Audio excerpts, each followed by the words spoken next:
तू काय खुपायला तर काय करणार, शेवटी उचलून नेणार ना गावाले बांधून चादरीमध्ये. एवढी व्यवस्था आमची आहे. आम्हाला राशन पाणी सगळंच, काय कडधान्य काय साखर पाणी सगळं आम्हाला खालनंच आणायला लागतं. आमच्या इथं काहीच नाही. तुमचं पुनर्वसन करू म्हणलं, पुनर्वसन करून आमची इथं काय तुम्ही देणार, कुठे जागा देणार, थोडी आम्हाला राहापुरती जागा देणार. आज आमची जवळ जागा जमीन भरपूर आहे वरती, घरदारं पण लोकांनी चांगली बांधलेली आहेत. मग आम्हाला तुम्ही रोशन करायला द्याल जागा, पण घरापुरतीच देणार. आम्ही नंतर काय करणार तिथं, म्हणून आमचं आहे तिथंच आम्हाला द्यावं आणि आमची फक्त रस्त्याची सोय करून द्यावी तुम्ही. आमदार साहेबांना आम्ही विनंती करतो की आमचा रस्ता तेवढा करून द्या. 2 दिवसापूर्वी जे पाऊस जास्त प्रमाणात पडला, त्या दिवशी ज्या दिवशी कुंभे रस्त्याला दरड कोसळली, त्याच दिवशी ह्या ठिकाणी देखील दरड कोसळली. काल आम्हाला समजलं, काल मी या ठिकाणी प्रत्यक्ष येऊन गेलो. या रस्त्याने माझं येणं जाणं असायचं. या बोरोली या गावापासून हा रस्तावरती बोरमाज गावाला जातो.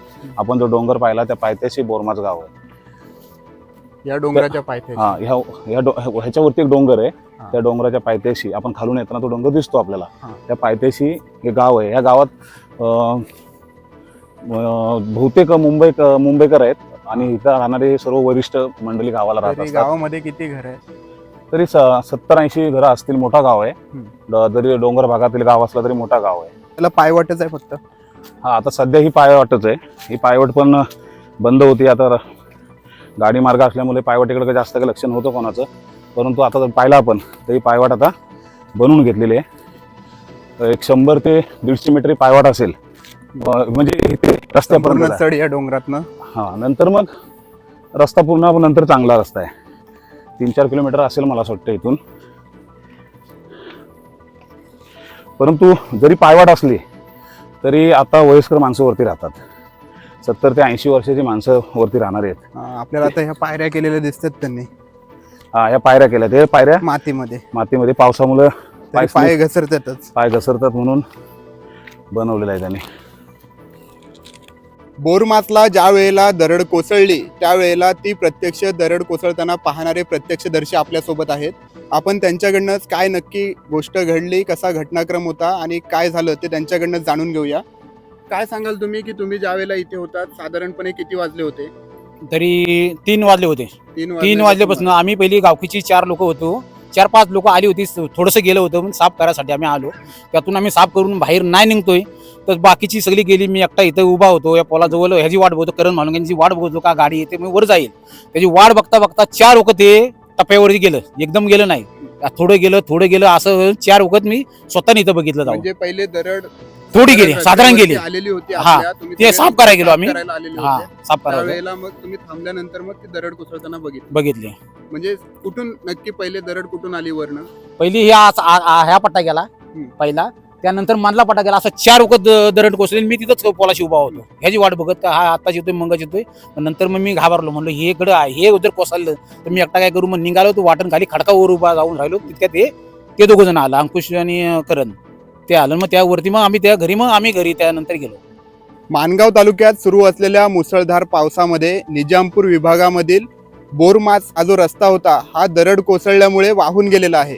आपण आत्ता आलेलो आहोत बोरमासच्या इथे, जिथे दरड कोसळलेली आहे तिथे. तेथील काही ग्रामस्थ आहेत, ते सांगत आहेत की ही दरड कोसळल्यामुळे त्यांच्या इथे वाहतूक करण्यासाठीचा जो रस्ता होता तो रस्ता पूर्णतः वाहून गेलाय. त्याच्यामुळे पुढे भविष्यामध्ये आता वहिवाट करायची कशी. सगळे वयोवृद्ध लोक जे आहेत ते या गावामध्ये राहत आहेत. त्याच्यामुळे त्यांच्याकडनं जाणून घेऊया की त्यांच्या नक्की आता या समस्या काय आहेत त्या. सर, काय सांगाल की आपल्या इथे कधी साधारण पाऊस झाला आणि ही दरड कोसळून? दरड कोसळलेला 4 दिवस झालं. सगळे साहेब पण येऊन बघून गेलं, पण इथं काय होण्यासारखा मार्ग राहिलेला नाही. म्हणून आम्हाला काहीतरी बाहेरून दुसरीकडून रस्त्याची सोय करावी अशी आमची सर्व ग्रामस्थांची म्हणणं आहे. आता ही दरड कोसळल्यामुळे नक्की समस्या काय आहेत तुम्हाला? आम्हाला आता काय समस्या, आता आमची बघा, आता सध्या तर 6 महिने आम्हाला दळणवळणाची पण सोय नाही. तर दळणवळणाची आता तिथं खरी मोठी आहे सोय. दळणवळणाला नाही, काही नाही. माणसाला खालीवर यायला आता त्या दिवशी एक माणूस होता, त्याला डोलीन नेऊन खाली घालवलं. म्हणून आता आमची परिस्थिती अशी होऊन बसलेली आहे. म्हणून ह्याच्यावरती सरकारने लवकरात लवकर लक्ष द्यावं आणि आम्हाला काहीतरी मार्गाला द्यावा. नवीन रस्त्याचं प्लॅन हेच द्यावं तुम्ही, नवीनच. दैनंदिन जीवनाच्या ज्या गोष्टी आहेत त्या दैनंदिन जीवनाच्या गोष्टी ये जा करण्यासाठी आता तुम्ही कशा पद्धतीने करत आहात? आता वाट चालच आमची, दुसरं बाकी काय करू शकत नाही. पायानेच येणार आणि पायानेच नेणार. काय असेल खाली रेशनिंग बिशनिंग काय असेल ते आम्ही डोक्यावर आता न्यायला लागणार आहे. आता फक्त गावामध्ये 5 फक्त तरुण आहेत, बाकी सगळी म्हातारी साधारण माणसं. किती लोक राहतात गावामध्ये? 35 35 35 घर आहेत माणूस. गावामध्ये. 35 असं घर आहे, 100 घर आहे, 100च्या वर घरपट्टी होईल. पण ते आता किती राहतात तिथं 35 फक्त राहतात, त्यातलं 5 तरुण आहेत, बाकी सगळी म्हातारी माणसं आहेत. बोरमाज गावातील ग्रामस्थ ते असं सांगत आहेत की आमचं जे दैनंदिन जीवन आहे ते या पूर्ण रस्त्यावरती अवलंबून आहे. आता गावामध्ये 35 लोक आहेत, त्या 35 लोकांमध्ये फक्त 4 ते 5 तरुण आहेत आणि बाकी सगळे वयोवृद्ध माणसं जे आहेत ते तिथे राहतात. आता पायवाटेमुळे खाली जायला लागतं. खाली जाण्याचा आपण मार्ग येताना पाहिला तर तो अतिशय खडतर असा प्रवास त्यांना करायला लागणार आहे. डोंगर माथ्यावरती येताना जर काही अपघात घडला तर याची जबाबदारी नक्की कोणाची असणार?